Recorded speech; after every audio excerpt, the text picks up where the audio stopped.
2:29 was his first attempt. Now looking for 7 more at 2:36. Second attempt in the clean and jerk. Drops his chest but manages to recover. That's okay, I think the movement was at the shoulders.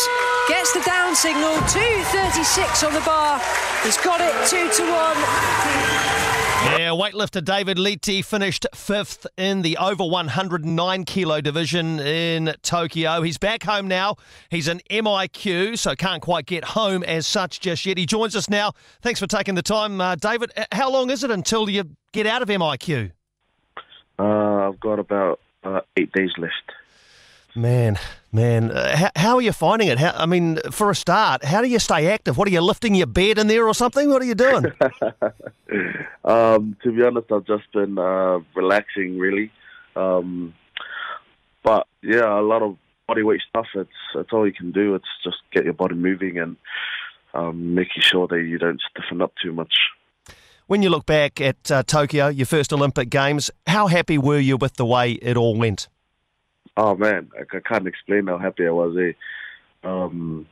First Olympics, was real nervous going into the competition.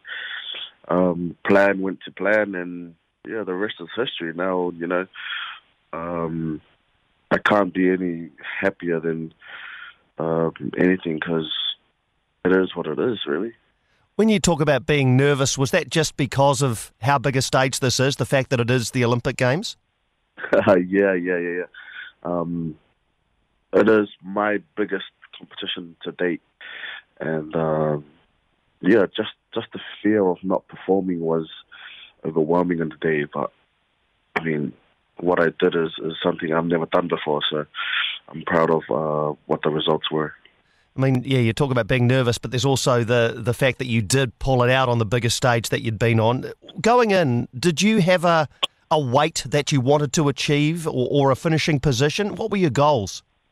My qualification, I was actually ranked 13th going into the competition. And I really wanted to snatch at least 185 and clean and jerk at least 240. I attempted 183 for a new PB, but slightly missed it due to a bent elbow, and I attempted 241, and I think it was just a surprise that I was actually getting to attempt these numbers, and it's hard luck that I couldn't get it, but the fact that I was able to push and almost get the lifts that I wanted to get makes me proud, because I know now that I can do it, and for Commonwealth Games coming around the corner next year, I'll definitely put on a better show than the Olympics. Yeah, I watched that one when you were red lighted. That was your third attempt in the snatch, wasn't it? At 183. I thought you'd got it up, but then again, I'm no weightlifting judge. Did you think it was a fair lift? Yeah, it was a fair call. The red lights, I felt it straight away, and I was just hoping. I knew one of them would have been a white light, but I was hoping at least one other would come along and give me a white as well, but unlucky on the day. Yeah, well, a terrific finish, as you say, ranked 13th going in, and you were 5th. I see you lifted the same total as the guy who finished 4th. Does he just get ranked ahead of you on the number of lifts he had, or what's the story there? He gets ranked ahead of me because he hit the 414 first. Ah. Yeah, the old rule used to be whoever weighed the lightest would get the advantage. But now it's whoever hits that total first gets the advantage. Right. And you're not actually that far away from the bronze medal position, only 10 kilos away. It might say only 10 kilos. I know it's probably a bit more than that, but does it give you confidence to think, you know what, I'm a podium chance, in Paris in 3 years? Is that on your radar at all? Yeah, for sure, man. Paris is the next competitions to go to as well after Commonwealth Games. And at 183 and 241 would have equaled third if I had got both of my last lifts. And that's, it's reassuring for me and obviously my career that I could possibly do this at 2024. you never really know because there's a lot of people out there just coming out of nowhere and stuff. And it's just sticking to the plan now and hoping to be a lot better by the time 2024 Olympics comes around. Yeah, I want to talk more about that in a sec. But the guy who won gold, this Georgian guy, Lasha Talakadze, he lifted world records in both. Is he at the moment? What he 223 in the snatch and 265 in the clean and jerk for a total of 488? Is he just kind of on a different level at the moment? Yeah, his best is 225 and 270 or 90 total. Oh my God! Yeah, he's just on a different level, and it's crazy that he's at the level that he is. But then again, that makes us think if he can do it, we can also do it too. I've often wondered if there's a psychological element to it, David. If you know that the weight on the bar is something that you haven't lifted before, does that place any doubt in your mind? A little bit. Most of the time, yes. But, I mean, that's the fun in doing these competitions is that you actually get to go and do things you've never done before, and that's pushing the limits.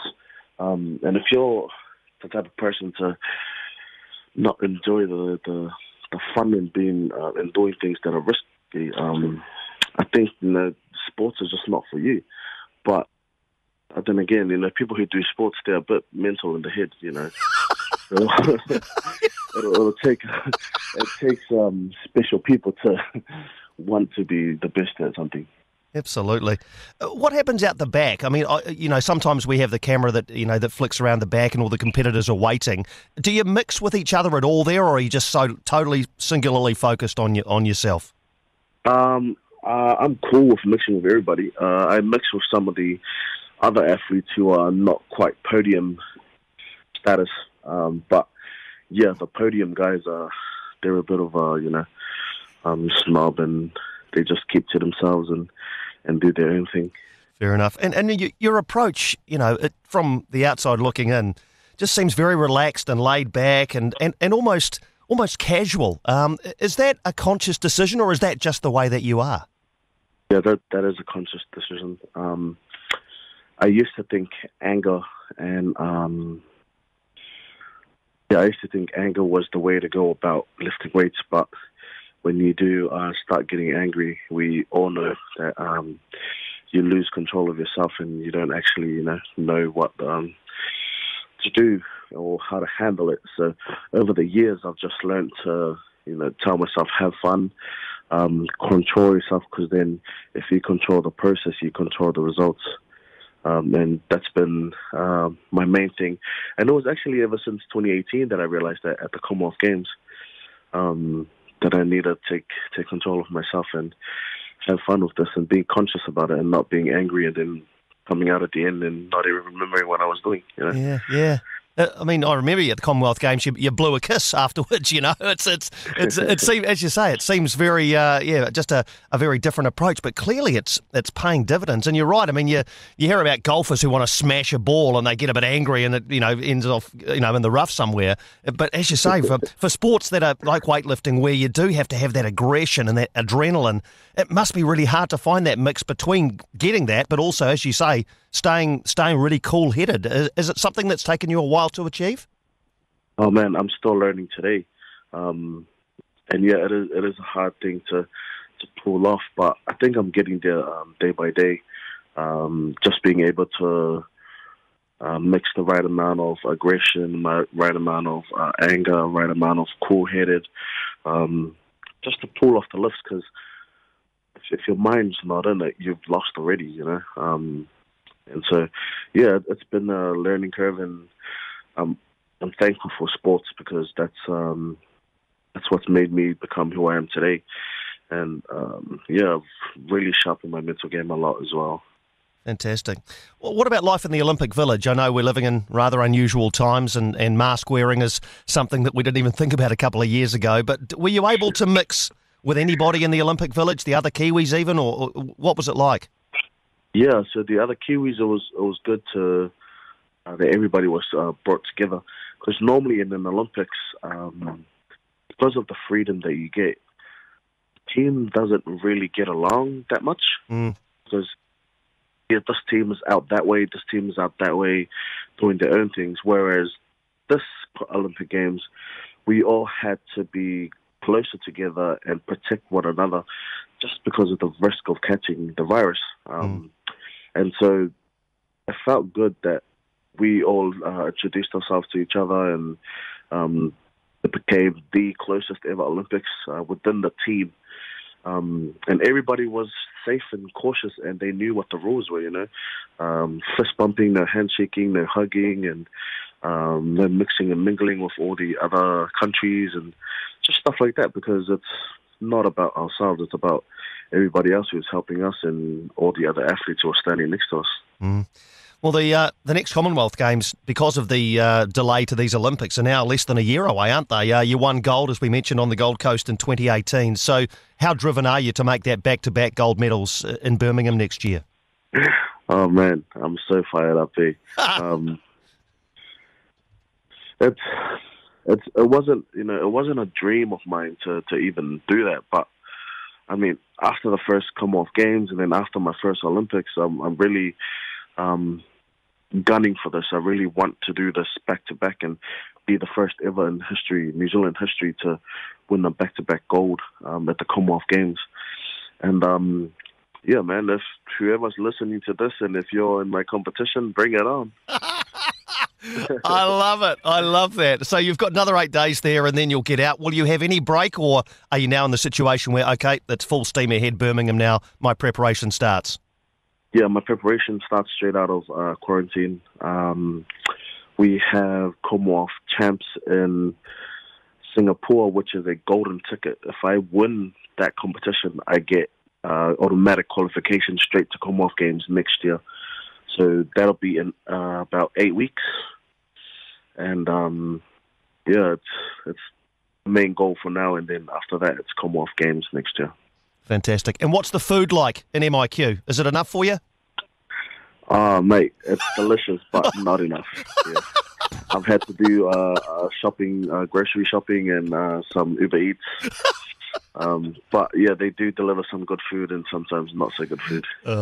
David, it's just been such a bloody pleasure talking to you, mate. Thank you so much for being so accessible. And I know, as you say, the last thing you probably want to do is to chat with the media. So it's been a great pleasure to talk to you, mate. All the best for the next 8 days and for what lies ahead for you. Thanks, mate. Good on you, mate. That is David Liti, currently in MIQ. What a great guy. What a great guy, eh? Just so down to earth, so likeable, so relatable. Kia ora, James McConey here, co-host of the ACC's Agenda podcast. If you're a fan of topical sports discussion and downstairs analysis, then make sure you check out the ACC's Agenda podcast. Now, Radio Voice, available now on iHeartRadio or wherever you get your podcasts.